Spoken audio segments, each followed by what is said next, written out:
Hi friends, before closing this series, let me just summarize the various problems which can be under the NP complete problems. So this was given by the author Karp in his paper. So this all started with the satisfiability problem. This satisfiability problem can be reduced to a click problem, or it can be a 0 1 integer programming problem, or can be reduced to our three set problem. A click problem can further be reduced to set packing problem, or it can be reduced to node cover problem. Node cover problem further can be reduced to feedback node set problem, feedback arc set problem, directed Hamiltonian circuit problem. This directed Hamiltonian circuit problem can further be reduced to undirected Hamiltonian circuit. Then three set problem can be reduced to chromatic number, like uh, coloring the graph, coloring the things with only three, using three colors.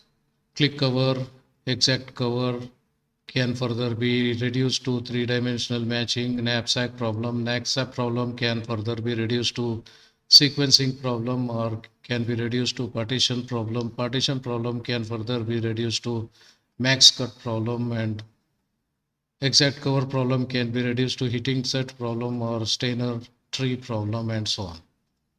So overall, what this is trying to say is there are almost many number of NP complete problems are there. So whenever you come across with any problem, just try to find similarity with any of the known NP complete problems. So if you can find any similarity with any known complete problem, and if you can prove that your known NP complete problem can be reduced to your problem in polynomial time, and if you can also prove that your problem is an NP problem, then you can prove that it is NP complete problem. Yeah, that's one logic we use for identifying whether our problem is NP complete problem or not. So that's what we have. Now, another great question is always disturbing the researcher is P is equal to NP. That means what P is? P is a set of problems which can be solved in polytime. And what about NP? NP is verified in polytime. So if you say P is equal to NP, that means it can be solved in polytime. Well, this definitely could be verified in polytime, no issue. But what is happening as of now is P, if not equal to NP, then only it was verifiable in polytime, but not solvable in polynomial time. But if you can find out, or if you can prove somehow that P and NP are same, then this cycle, the region of P and NP will merge into one another, and that will become a single one. And there are many consequences if this happens. So let's see the various NP problems we have. One of the problems is a polynomial factorization problem. Then we have transportation scheduling problem. We have job scheduling problem, partition problem, vehicle routing problem, protein folding problem, and so on. So one thing is we know that all these problems are NP problems, because solving them requires exponential time and verification is done in polytime. So all these are NP problems. And if you look in detail, you can find some of them may be NP complete also. But currently we are not trying to differentiate NP and NP complete and all. So we are only worried about what happens if N and P and NP are equal. That means all the problems can be solved in real time. So if all the problems can be solved in real time, then yes, transportation scheduling problem becomes solvable. So its solution can be found in real time. Job scheduling can be very efficiently done. Partition problem can be efficiently solved. Vehicle routing problems, yeah, the best routing you can do for all the transport system, whether it is airways, railways, or anything. So we can make sure the best vehicle routing system can be identified, because earlier it was requiring exponential time, and if you make it P and NP equal, then now you can solve in poly time also.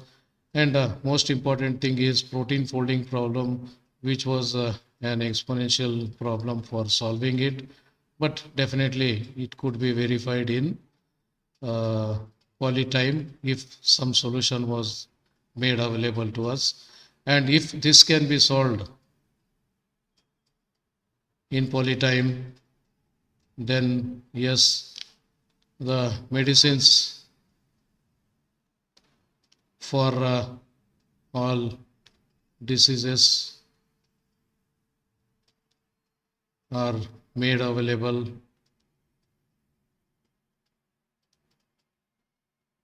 in some finite time. So there won't be any issue like this particular disease cannot have any medicine, or we don't know how to treat this disease and all that, because you can check all possibilities and then all exponential possibilities and then come out with the best one, because all this you are doing in polynomial time. So solving each one and finding the best one is no more a big problem. So it can be done very easily. Yeah, these all are the positive sides of what happens if P is equal to NP, but there is one negative side of that is the factorization problem. So this factorization problem is the main key in our cryptography.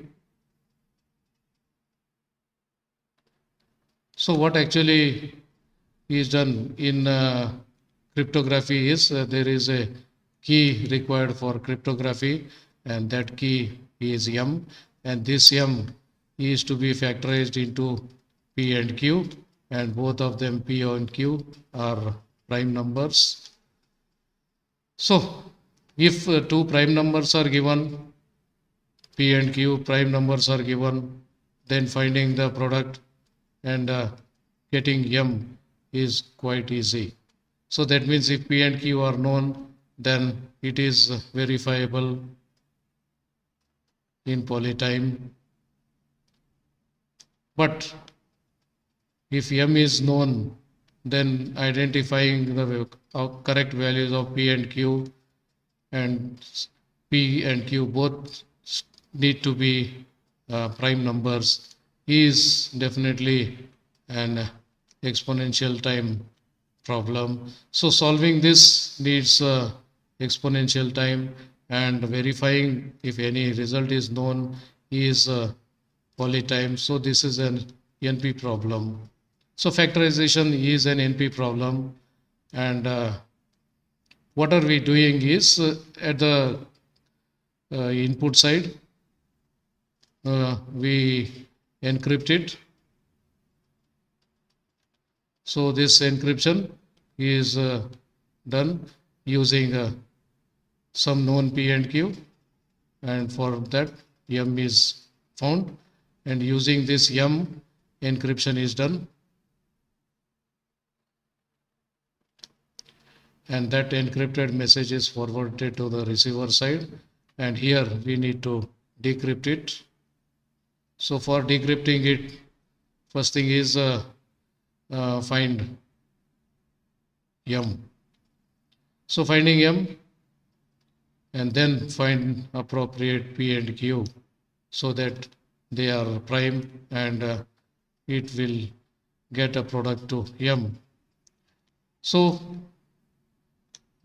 is a difficult thing. So what actually happens is that the protocol says that the sending end knows what is P and Q, and the receiving end also knows what is P and Q, and this using P and Q, the M is found out, and after the decrypted message we get, it already knows what is P and Q, so from that it will find M, and using this M the decryption is done. Now if it is a valid user, P and Q are known to them, so you can just put the values of P and Q into that, you get correct M, and this correct M will definitely get you the decrypted message. But if it goes to someone else, then P and Q are unknown. So you need to try for all possible P and Q values and then find M and then substitute into it and see whether it encrypts or not, decrypts or not. So there are exponential possibilities of P and Qs. Therefore, it becomes very, very difficult to decrypt message without key. So these P and Q are the keys. So without the key, it is impossible to decrypt, because impossible in the sense in the our version, whether it is human version or whether it is a machine which is working in nanosecond speed, this exponential time is going to be something of 10 to the power 20 years and like that. So even the fastest machine what we have today, it may take 10 to the power 20 years or so to find the best pair so that it can decrypt it. So which is just out of our range, and hence we claim that decrypting without knowing the keys is impossible. But we are now trying to say that P is equal to NP, which means that solving this is also possible in polytime, not exponential time. No, it is possible to solve in polytime. So instead of 10 to the power 20 years, it may come down to 20 hours or maybe 20 days or something. So I don't think spending 20 hours for cracking this or 20 days for cracking, if the message is really important, definitely it doesn't have any problem for the one who is trying to crack it. So because of this, if P becomes NP, then cracking the encrypted message